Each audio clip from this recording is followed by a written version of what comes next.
Methodist Church. I'm Reverend Cheryl Meachen. And what you're seeing here is pictures of our trip to Mount Kearsarge last week. About 15 of us climbed to the top there, had worship on the top, saying, "How great thou art," and it was marvelous. It was a great opportunity to worship together in God's beautiful creation. I wonder if any of you have any announcements you'd like to share.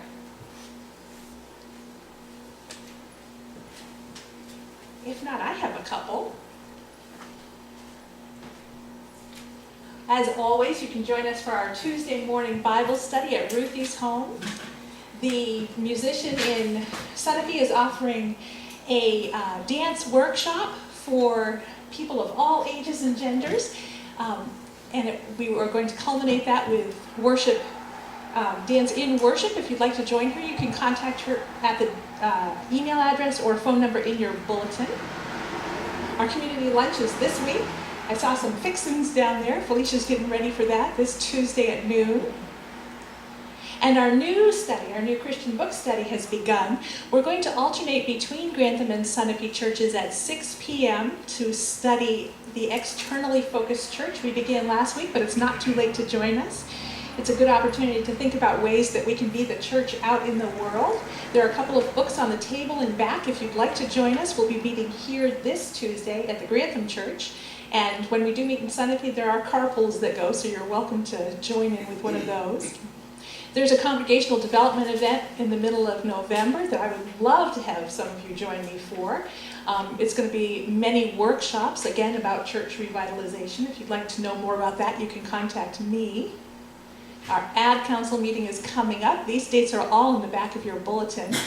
Jim Berg will be beginning a confirmation class in January. We'll be doing it on the second and fourth Sundays in January, and then presenting worship on April 8th when the kids that participate will be confirmed. And finally, our bishop will be preaching here on September 10th, so I encourage you to come on that day to hear Bishop Sudarshana Devadar. The last thing is that in your bulletin, there was a spiritual gifts inventory. This is something the nominating committee does in the fall of each year. I'm not sure if we've experienced it here before, but it's something that throughout Methodist churches we do to just see where your gifts fit and what leadership roles you might like to take. And if you could please use this, if it's really complicated for you, you can just use the scale and write your number out to the side of each question. If you love the way it is and you want to put the numbers in the blocks yourself, please go ahead and do that. Be sure to put your name on it and get it back to me. You can drop it in the offering plate to do that or leave it on the desk in back, but please be sure to put your name on it. And in addition to the questions that you're answering, if you could also write 2 actions that we can take to get out there in our community, even if they're pie in the sky, can't imagine how we could ever do them, even if they've been done before, just 2 actions that you think we could take to get out there in the community. And then 2 ways that you love to serve, things that you love to do, whether you do them now or you did them in the past or you'd love to do them in the future. If you could just write those in that blank space at the end, that would be great. Don't forget to put your name on it. Robin, That's Cheryl. the volume for the music today is really loud. So I want those red buttons all the way up when Josh and I are speaking. Josh is speaking about Taize today, everybody. But when these things are on, I want you to turn them down to about halfway, otherwise we're going to blow the windows out. It's really, really, really loud. Wake up the neighbors. I'm okay. So Josh has just returned from 10 days at Taize, France, a Protestant monastery there where they worship four times a day? 3. And had Bible study groups and enjoyed the countryside of southern France. And so I wanted us to have an experience today where we could sort of join with him in that. So he'll be up here later to tell us about that experience, but also the places where we normally sing hymns. I'm going to show you recordings that others have made that have that singing. So what's in your bulletin are the English words, and what's going to be here on the screen is going to be the music, and then a small video in the lower corner there that will sing along with us. So they'll be singing this in, and this is Spanish, right, Josh? Because he had in his Bible study group, I can't tell you. I'm going to let him tell you. There was Spanish involved. So this is the other thing I wonder if you can help me with, Robin. If you can use the cursor to get over to that little arrow in the middle of that little box and press that. This is going to repeat several times, so I encourage you to either sing the Spanish words here, listen, or try to fit the English words to it. Just experience this Taize. And you may remain seated.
This call to worship was written by Brother Roger, who founded the Taize, I believe, founded the Taize Monastery there.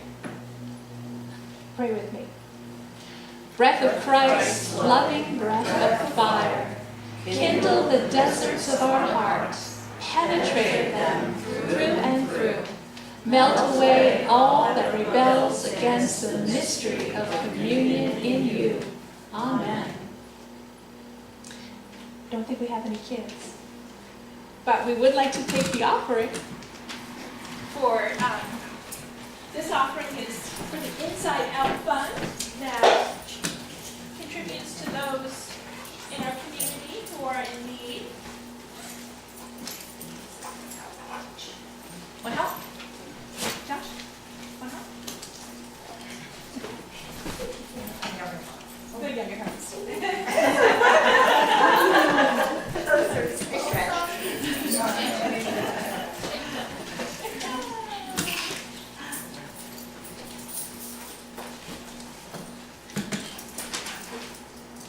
this is just pocket change that we used this year to present our gas event, where we gave 10 cents off anybody who came and got gas. We also helped buy a family a set of tires. We helped another man with a rental payment. So we're very grateful for your contributions to this fund. Thank you.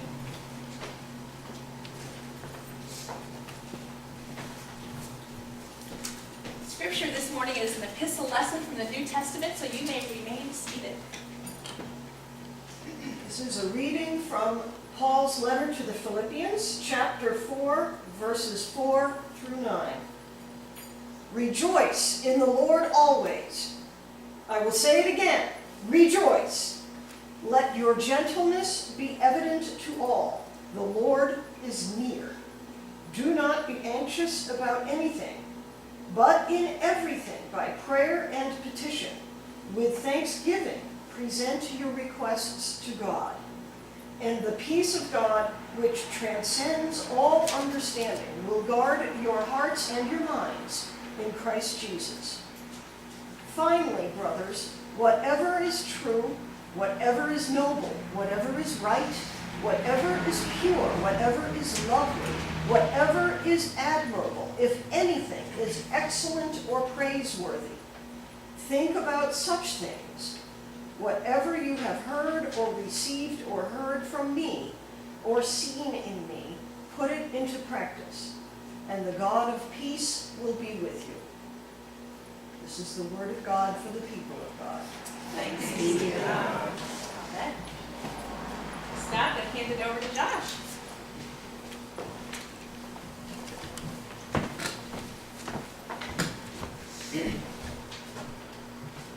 Good morning. Good morning. So I've just returned from Taize, which is essentially like an international Christian camp. It's in Taize, France. It was much like our local Wanakee, except people from all over the world. And there were thousands of youth there. So this is my group that I traveled with. This is us just before we left. There were 26 of us, and we were actually one of 3 groups of Americans, which was really interesting because out of the thousands of people there, there was only like 50 Americans. All the others were like Spanish, German, whatever. Saw lots of fun things in the airport while we were traveling. These kids were riding on some interesting art. While we were traveling there, we had a connection flight in Frankfurt, Germany, and our flight actually got canceled because it was understaffed. And then our next flight that we were put on got delayed, and so we were in the airport for 10 hours. And so this is the more optimistic hours of that. Everyone's still like somewhat awake and hopeful that we'll eventually make it.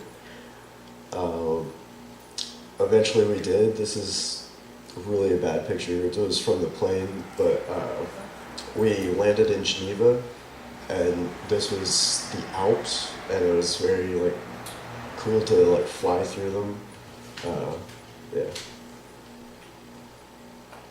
This is Geneva. The Jet d'eau is a prominent landmark there. It was actually like a sewage runoff at one time, and it had this amazing sprout from it, and they remade it, so now it's just a tourist attraction. It's actually clean water now, so, but it's like something ridiculous, like 140 meters in the air that it shoots up.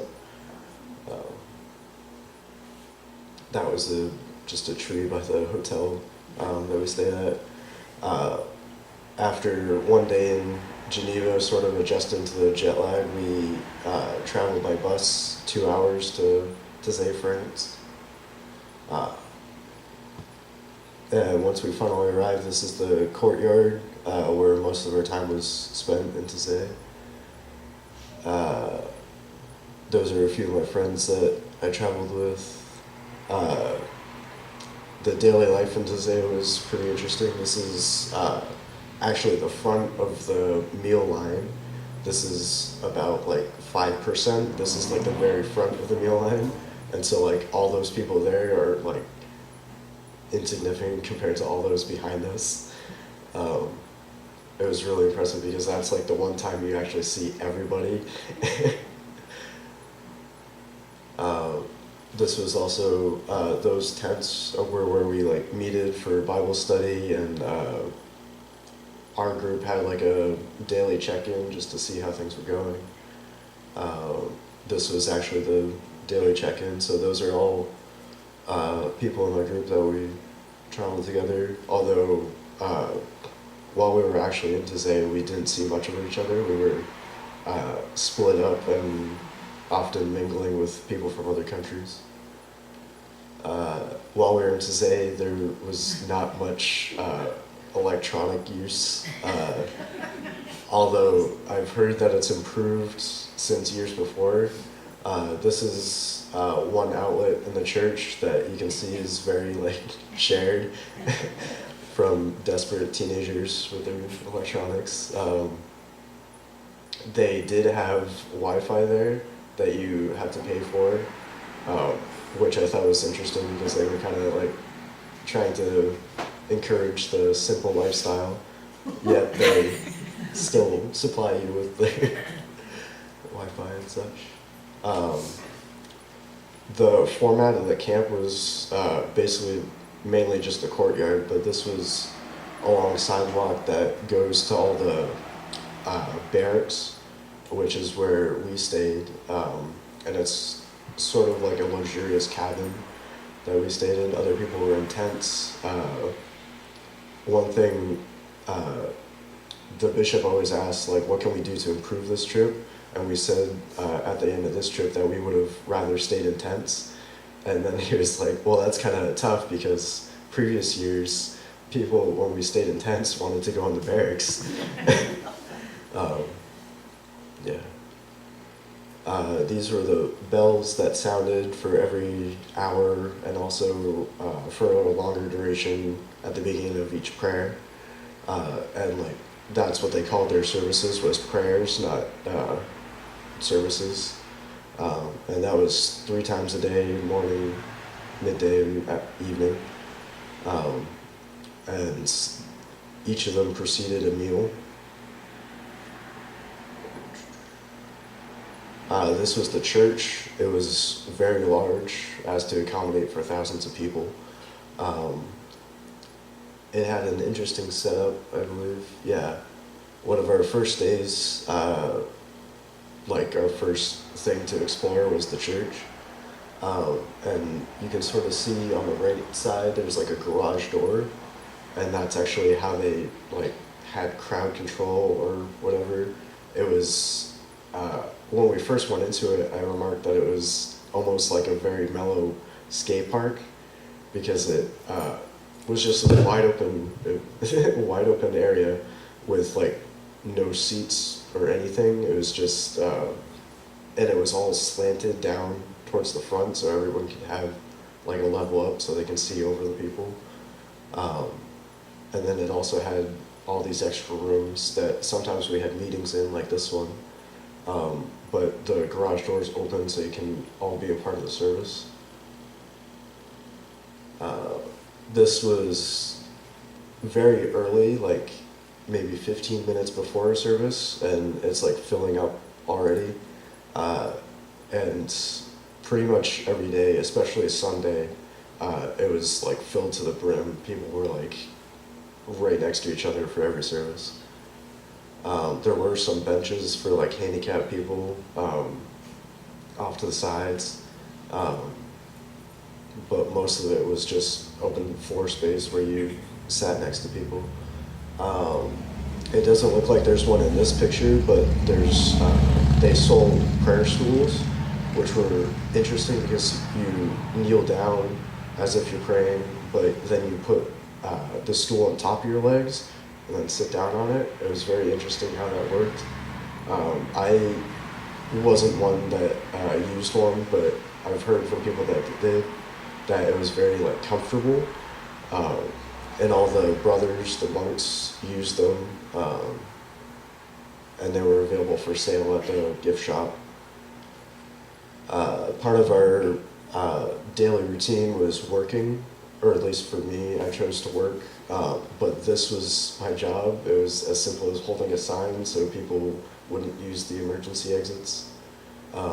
Also, another part of my job was to open doors if people were too hot in the church, but very simple jobs like that. There was also another job where you hold a sign that says silence, so people won't be loud during the services. Another option for a daily life was this. It was called New Solidarity, and it was basically just a forum talking about like modern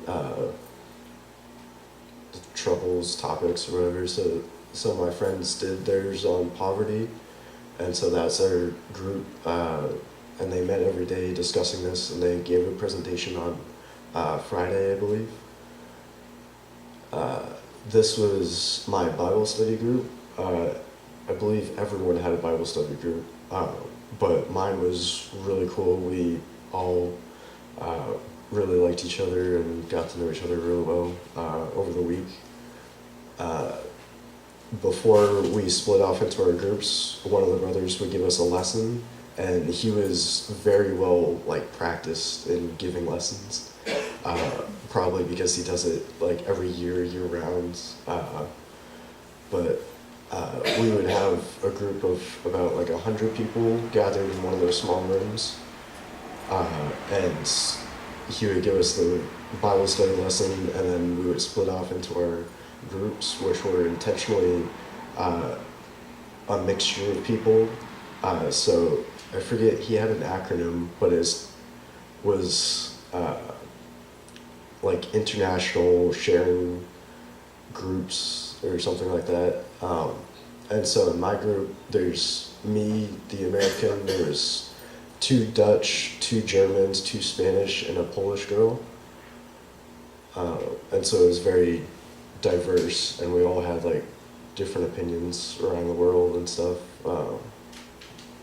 I also every day stayed late with my Bible study group, and we would just hang out and play games, teach each other games.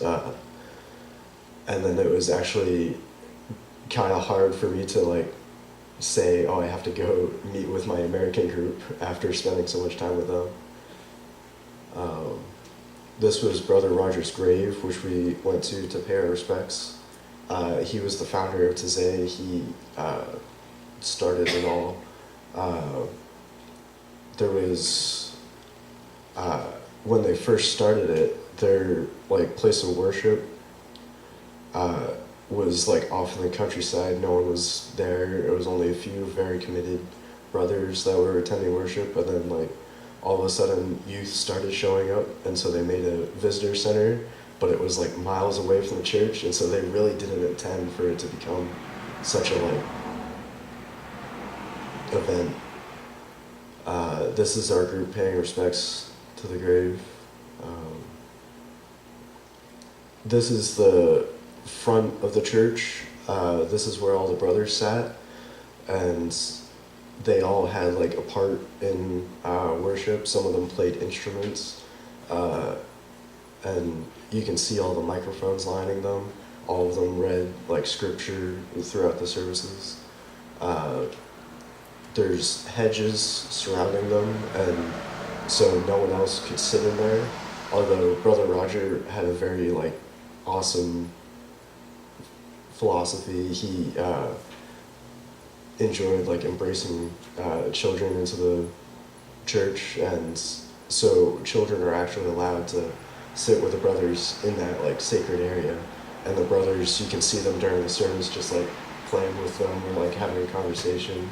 And then once the service is over, the brothers leave and the children actually walk out with them. This is another view of like the altar area. And that's a very cool like setup. They had a few of those in some of the side rooms as well. All those like boxes with the candles in them. It was very prominent on the Good Friday service because we all had hands lit candles as well, and it was all dark aside from those and ours. On the Good Friday service, they laid this cross on the ground face down, and at the end of the service we were given the opportunity to crawl up to the cross, bow before it, and have a prayer. And it was a very interesting moment because when I first heard that we were crawling to the cross, I was expecting like approach the altar and then like crawl as a sign of respect and then bow before it. But that area where the brothers sat was just a line of people, so it was like an hour crawl to the cross. So it was really interesting being among so many people just crawling. It was so clear when we were there, and stargazing was a popular topic among all my friends. One of my friends actually stayed up really late one night and lost track of time just laying in a field stargazing, and we actually didn't hear from him until like 2 a.m. But we were noticing how like all the constellations are slightly adjusted from our North America. This was the Good Friday service. All of us had our candles, and it was really impressive having that many people. And then on Sunday we had an Easter themed service, and so all the hymns were Eastery. And that was the day that we actually probably had everyone in one place for the Sunday service. And so the church was like overflowing. You were elbow to elbow with everyone. On our way back, we were in the airport again, and we figured we would find ways to occupy our time. In the airport, they had this gaming station, and so it was our sort of introduction into electronic use in America again. And so they had a bunch of Xboxes set up, and I was invited over to play FIFA with some of my friends, and then a few other of our friends came over, and I noticed one of the Xboxes had Just Dance on it. And so I like got to know my friends really well, and so I was like, okay guys, I'm gonna go embarrass myself. This is just in the middle of the airport. And so me and my friend Cedric are dancing to All the Single Ladies by Beyonce, just in the middle of the airport. So Robin, if And you this move, is actually a short video. if you move the cursor across the bottom, it should bring up the bar. Yeah, and then press there you go.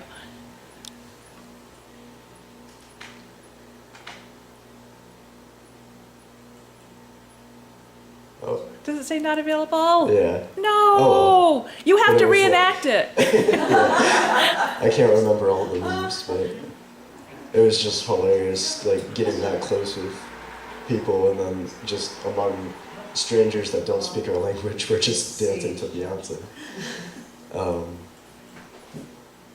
Yeah. Shucks. Oh. Was it meant to be? This was my leg room. You can on the way request back. private viewings. Yeah.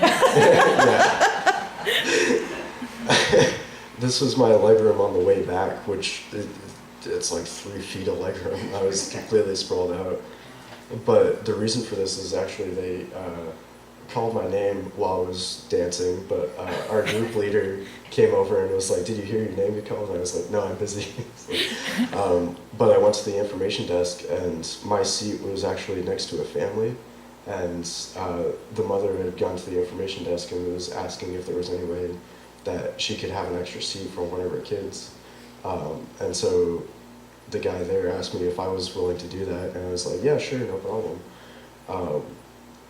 And then so I got bumped to like economy plus or whatever, and I actually sat next to our bishop, who happened to be there, and there was no one in the seat between us, so we both got both armrests, and it was phenomenal. So I had a very comfortable ride back.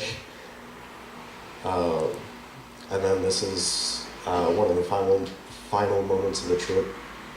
Just in the middle of like nowhere, there's like another plane that I saw out the window, and he's going like the same direction as us. So it was going like he was racing us, and I was almost wondering if it's like those school bus drivers, if airplane pilots are like legendary racing.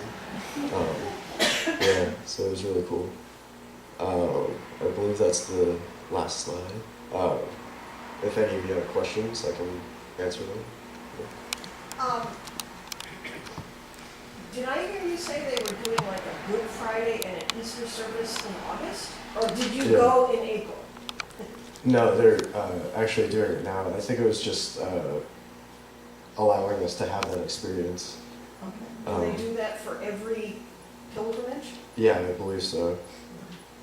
And that was particularly interesting because they actually do that every single week, all throughout the year. And like even in winter, which surprised me. But they said that their numbers are certainly lower.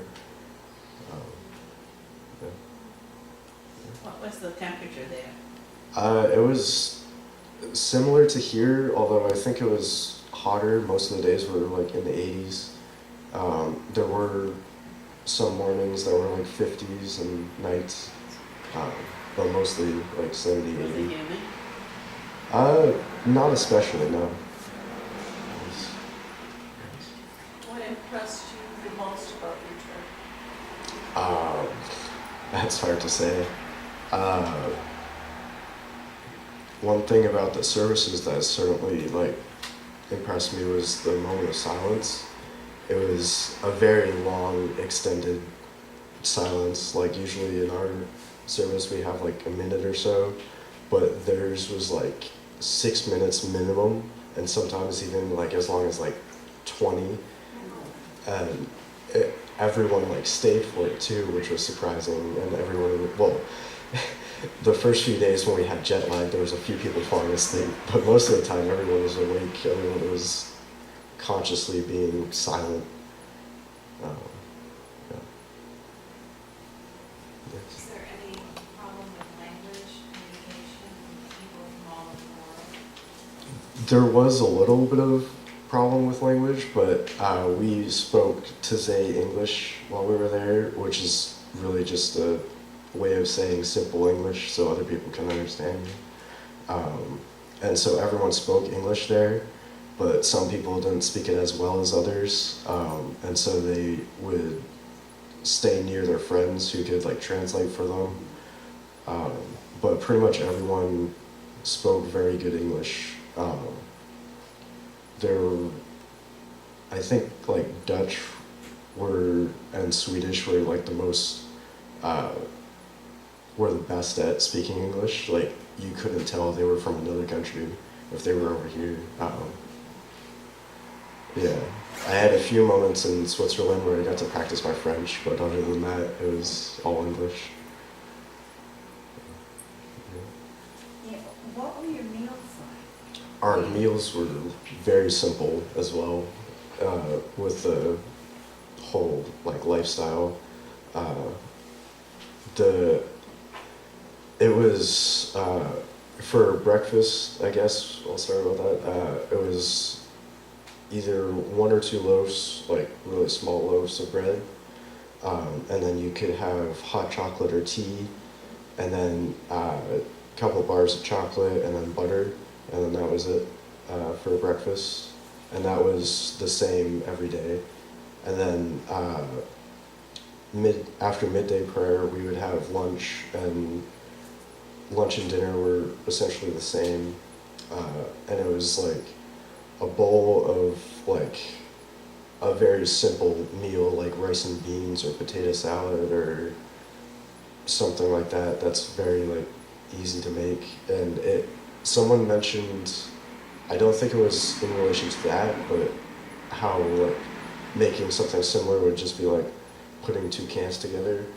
And that actually is very accurate of like how it felt. It was almost as if they just picked something and then just mixed it together. So there's like couscous as well. There's pasta. Just very simple things. And then you would have like on the side there's like bread, and then there was fruit at every meal, which was and I believe they were peaches and apricots that I had there, and I really enjoyed them. They were like fresh, and I always happened to be sitting next to someone who didn't like fruit, and so I got more, and that was my meal, was fruit. Yeah, and so then there was also small desserts at every meal, so like a little cookie or brownie or something, and then just water for drink.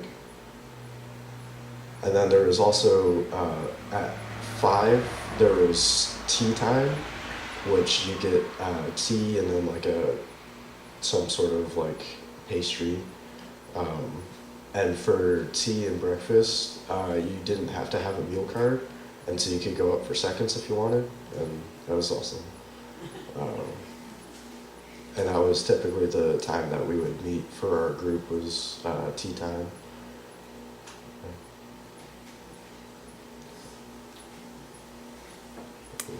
Thank you. Okay.